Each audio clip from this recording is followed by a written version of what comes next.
So, most people imagine retirement spending as one straight line. You work, you retire, and then you gradually spend less over time. But in financial planning, retirement spending often behaves very differently. There's actually a concept, sometimes called the retirement smile. And once you see it, a lot of retirement planning suddenly makes a bit more sense. The basic idea is spending in retirement often falls in the middle years, but rises again in the later years. So instead of straight lines, spending can look more like a smile shaped, because at the beginning of retirement, spending is often relatively high because people are active. They tend to travel more or go out more, see family more, take holidays, renovate homes, pursue hobbies, enjoy the freedom that they spent decades working towards. And this is sometimes the most lifestyle heavy phase financially.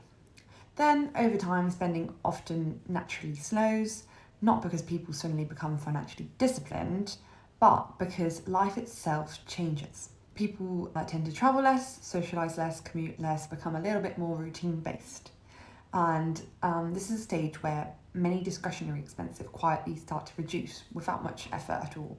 And this is where a lot of people assume, great, spending is just falling and it will carry on falling. But the thing is, later on in life, the spending can then rise again. Not necessarily because of luxuries, but because of support. For example, care costs, health support, adaptations to the home, additional assistance, reduced mobility, potential medical needs.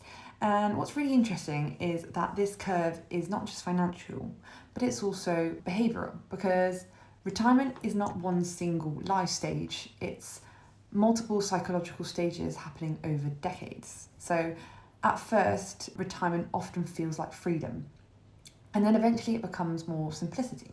And then later on, for some people, it's more about support, which is why good financial planning is not really about asking how much money do I need for retirement. It's more about what kind of retirement am I actually planning for? Because spending patterns are shaped by your health, energy, mobility, relationships, identity, or even lifestyle preferences. So we're not just talking about inflation assumptions and investment returns. And this is one of the reasons why cash flow planning can be very valuable, because it forces people to think in timelines rather than single numbers. It's not focused on what number do I need, but how might my life evolve over time? And I honestly think that question is what makes better financial decisions, because retirement planning is not really about just replacing work, it's about understanding the changing structure of life across time. And once you understand that, retirement starts to look a lot less like a bit of a finish line where you end up, and a bit more like multiple different life chapters financially.